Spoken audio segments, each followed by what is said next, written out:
تاسو خپل څه احساسات دي دا راته ووایئ. او په دغه شپه باندې زه بیا د 3 بجو پورې تقریبا د شپې یخو مو خوب راله نه راته. تاسو چې یو ښه طالب علم پیژنئ په خپله اداره کې نو څنګه تاسو پیژنئ؟ ایا ستاسو سره دلته کو ایجوکیشن دی که چې زمونږ غوندې سمارټ ماشومان دا به د بلې ادارې نه وي.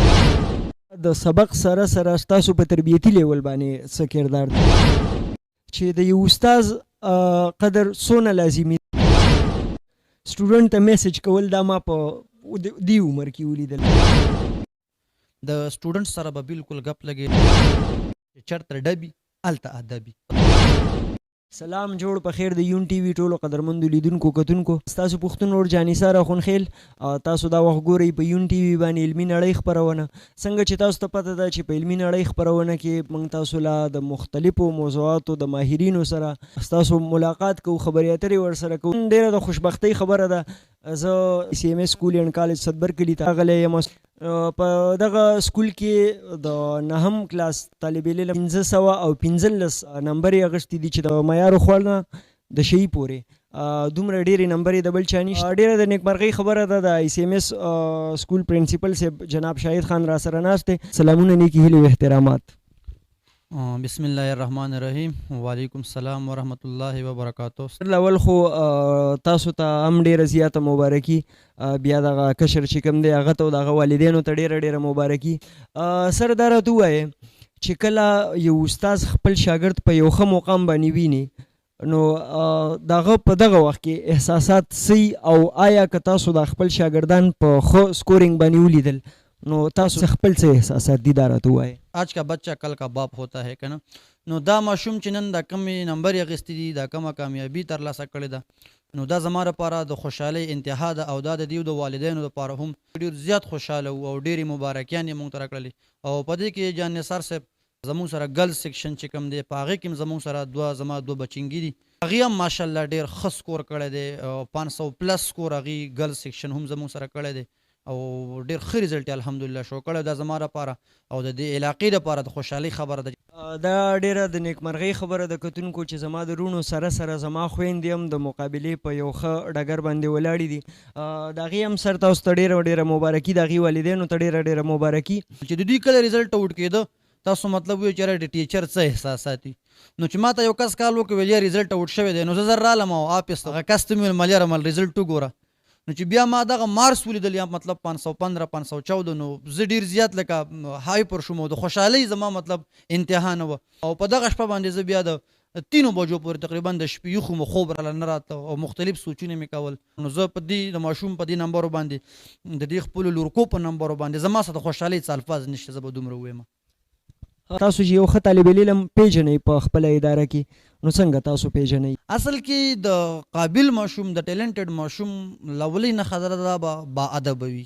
دویم د ښه ماشوم تاسو وایئ چې مطلب د ښه ماشوم کوالټي څه دي، په دې کې ریګولریټي موجود وي.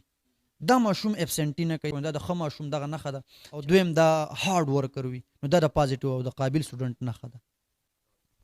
تاسو پکې د زما رونو سره سره زما د خویندو ذکر هم وکړو، نو آیا تاسو سره دلته کو ایجوکیشن دی که ګل دپاره د جینکو دپاره در سره سپریټ یا ځان له سیکشن دی ځای دی؟ بالکل دا زمونږ یو ملګری دی، هغه ته چې کله به موږ خبره وکړو نو هغه وایي $1,000,000 کوېسچن. نو زه به وایم چې دا $1,000,000 کوېسچن دی. ټولو نه اول خو موږ مسلمانان یو، پښتانه یي، ټیک شو. زمونږ بالکل الحمدلله سپریټ سیکشن دی، ګرل سیکشن جدا دی، بوای سیکشن جدا دی. به حیثیت پرنسپل ستاسو څه خیال دی چې زموږ د سکول خصوصیات څه دي، ځانګړتیاوې ورته پښتو کې وایي، خصوصیات ستاسو د سکول څه دي؟ د ټولو نه اول خاصیت چې کوم دی دا که سټوډنټ وي، که دا پالیټیشن وي، که دا مطلب د هرې شعبې سره تعلق ساتي، دا به بولډ وي. زمونږ د ادارې اولې خاصیت دا دی چې دا بولډ دي. دویم دا چالاکه دي الحمدلله.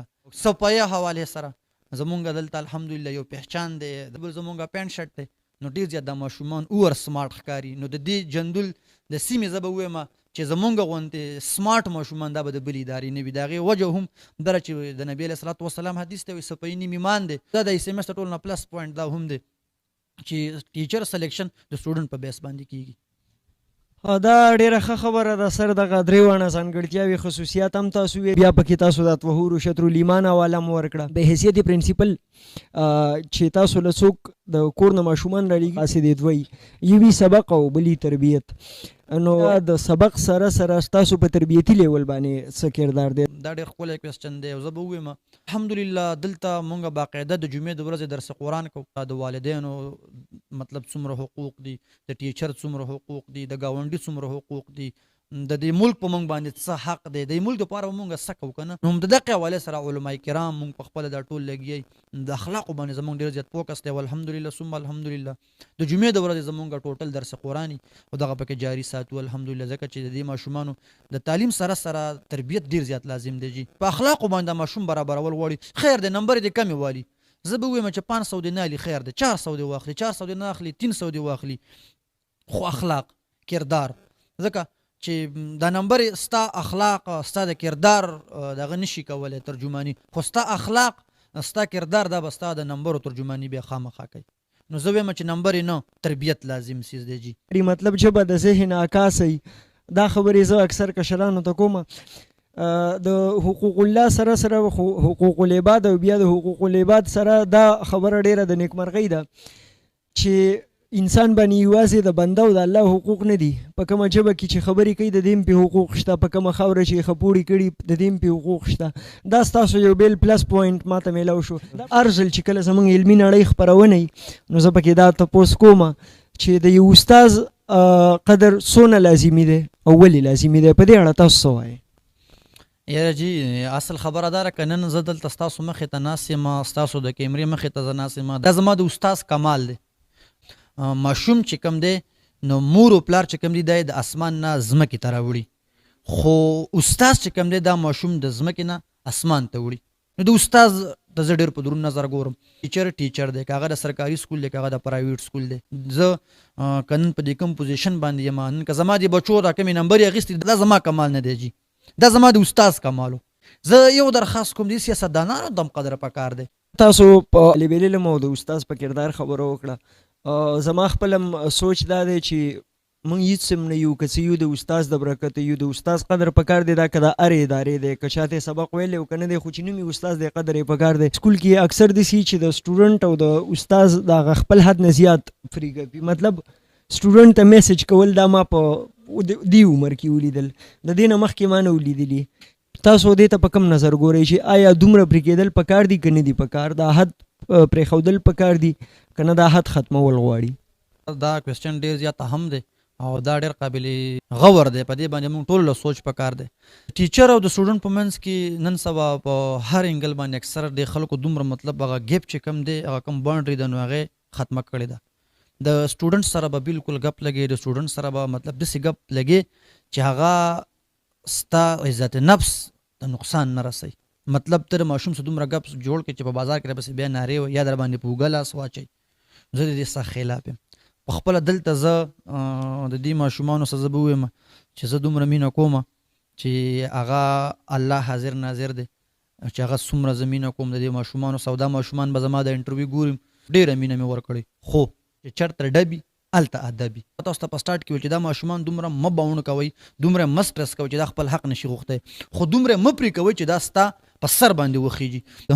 البته مونږ کوو دلته چکر یم لګول څومره الحمدلله، ټورز هم ورکوو ماشومانو له، خو د هغې باقاعده د هغې د پیرنټس نه مونږ مطلب لیټر راوړو، د هغې د پیرنټس سره زمونږ رابطه وشي پرمیشن سره. بالکل زه د دې خبرې خلاف یم چې مطلب تر ماشوم سره دومره پرې شي چې هغه حد کراس کي، بلکې ماشوم به پرې کوي ځکه چې دا خپل حق په ازادانه طور باندې وغواړي، سټرس کوي به نه، خو ماشوم به دومره نه پرې کوي چې دا د اخلاقو معیار وغورځوي. د سره د خبرو مطلب دا دی د ټولو چې ماشوم به دومره سټرس کول نه دي پکار چې د احساسي کمتري شکار شي. ورسره شاګرد او د استاد چې کم ګیپي کم لیمیټي کم حدي کم کیفي چې هغه کراس کی، دومره پرې کول هم نه دي پکار. مطلب د سر دا دی چې حد ساتل پکار دي. د را روان وخت دپاره ستاسو د خپل شاګردانو دپاره او د خپل ادارې دپاره څه پلانینګ دی؟ زما پلان هم دا دی چې د دې ماشومانو دپاره مونږ د نمبرو سره سره د دې اخلاقي معیار برابرول غواړي جي، هغه په هر انګل باندې وي. زما پلان هم دغه دی چې دوی ته کوالټي ایجوکیشن ورکړو، دوی ته اخلاق، دوی ته کردار. کوالټي ایجوکیشن کې مطلب ماشوم ته فیسیلیټیز ورکول دي، بلډینګ مطلب بلډینګ حواله سره، صفایي حواله سره، واشروم حواله سره، کینټین حواله سره، د دې سره سره سکیورټي په سکیورټي ګارد په گیټ باندې ډیر زیات لازم له ما صرف فسټ او د سکس او د پیپ ول د پاره د 2.5 لکو روپو وی آی پی چیرز دا ما راوغتل. زویم چې د کارپټ په ځای ورته چیر او د چیر په ځای صوفا ولګوم او د پنکې په ځای ورته اے سی ولګوم. دیس از کارډ کوالټي ایجوکیشن. څومره چې ستاسو توقع د سره زمونږ به دا وایي چې الله درله دغو نه وس درکړي او د معاشرې دغو نه خدمت وکړي، څومره چې ستاسو جذبات دي. سر دا کوم تپوس چې کوم دا هم زه په عرض العلمي نړۍ خپرونه کې د دې لپاره کومه چې زمونږ خپل هم د سټډي ډېر شوق دی. خیر که د تعلیمي لیول نه فارغ یو خو د کتاب شوق هم شته. نور به هم داسې خلک چې یا به طالب علماني یا به هسې د کتاب شوقیاني. څنګه لوستل پکار دي؟ مطلب که څوک یو کتاب ګوري نو ستاسو څه خیال دی چې څنګه یې وګوري؟ ورسره ستاسو د لوست طریقه که ده نو څه ده؟ دا ډیر زیات اهمه خبره ده. زیات تر ماشومان چې وي نو هغه مطلب ماخوستان مانځنه واله تر د یوې 2 پورې سټډي کوي، خو هغې ته دا طریقه کار نه یاد چې یاره مطلب زه سبق څنګه یاد کړم. نو دا اصل کې کنسپټ دی چې مطلب د ماشوم کله کنسپټ کلیر شو نو دته مطلب پیکینګ ډیر په اسانه باندې کیږي. خو چې دته کنسپټ نه وي کلیر نو دا بیا راټه لګي، چې راټه لګي نو دا بیا څه وخت پورې ورته یادي، خو چې لږ ټایم شي څه هغه بیا تیر شي. مونږ چې کله په خپل سټوډنټانو نو اکثر ملګرو به ویل یاره ویلو بنس کم ویل راټه مې لګولس برانه چیرته هیر شي. چې تاسو کله بیٹا سټډي کوئ نو کنسپچوال سټډي کوئ. سټډي هم تاسو چې مطلب سټډي به څنګه کوي، نو سټډي یو پیټرن دی. په دغه پیټرن باندې ماشوم کله پوه شي نو بیا د هغې ډېر ښه ګروت کېږي او ډېر ښه مارکس اخلي. کاغذ هم کله کړی و هغه وخت کې در سره تعداد څونه و، نن در سره څونه دی او که نور ماشومان راځي نو آیا ستاسو سره ګنجایش شته که نه؟ چې کله په خپله بینګ پرنسپل ما چارج اخیستی نو زما 170 زما سره سټرینث و. نو زما سره به اوس کرنټ سټرینث یا 610 یا 620 یا لس کم 600 یا لس باندې 600 دا زما سره سټرینث دی. زما سره په دې بلډینګ کې په کوم رومز نو په دې رومز کې زما سره د 35 نمبر سټوډنټ هم نه زیږي. مطلب دا روم زمونږ غټ نه دي، مونږ په داسې ډیزاین جوړ کړي. بل سر که د 35 نه پکې د 15 نه پکې طالب علمان سیوا کېږي نو دې نه جلسه جوړېږي، کلاس هم نه وي. بالکل دا خبره ده. بیا مطلب د ټیچر आवाज نه اورېدل کېږي. ټیچر مطلب دومره ماشومانو له هوم ورک کلاس ورک چې کول نشي کولی. بل زموږ سره زیږي نه 35 په ځای کې د شي ما 55 کې نه ویلي وي یا مې پکې 60 کې نه ویلي وي ځکه چې که نه خو نه دا کوالټي ایجوکیشن نه دی. نو زما سره سټرینث هم دومره دی چې مطلب یو 30 40 50 پورې مزید زما سره ګنجایش شته دی. سر دا راته ووایه اخیری تپوس چې خپلو ماشومانو ته مطلب د دې خاورې هر بچی ستاسو بچی دی، کم طالب علمان چې تاسو ګوري هغې ته څه پیغام ورکول غواړئ؟ ورسره چې کم پرنسپلان یا د نورو ادارو انچارجان یا مسؤلین تاسو ګوري نو هغو ته خپله تجربه که شریکوئ نو څه ورسره شریکوئ؟ سټوډنټانو له خو به میسج ورکړم خو پرنسپلانو له میسج نشم ورکړم. میسج نه سره خپله تجربه ورسره شریکه کوي. پرنسپلانو سره خپله تجربه هم نشم شیر کولی. زما عمر د هغې پرنسپلانو په نسبت ډېر کم دی. هغه زما پرنسپلان دي که هغه د هر سکول دی که هغه پرایویټ دی که ګورمنټ دی هغې ته زه میسج نه ورکوم. هغوی دې ما ته مشوره راکړي، هغې دې ما ته پیغام راکړي. سټوډنټانو ته مې دا یو پیغام دی چې محنت وکئ. دا ملک دا خاوره ستاسو محنت ته ډېره تږې ناسته ده. نو ماشومانو ته مې دا یو میسج دی په سوسایټي کې د نیګیټیوټي نه د ماشومان ځان وساتي او کنسپچوال سټډي دی وکړي. زما دا میسج ټولو ماشومانو سټوډنټانو ته دی. په دې انټرویو لږ اوږده شوه چېرته پکې څه الفاظ بیکاره استعمال شوي وي نو زه د ټولو کتونکو نه معافي غواړم. ډېره مننه، شکریه. تشکر سر، ستاسو ډېره مننه. جی کتونکو نننۍ زموږ علمي نړۍ خپرونه چې کوم د هغه پای ته رسي، خپل کیمرامین عباس خیلوي سره ستاسو نه غواړم اجازت. الله پامان.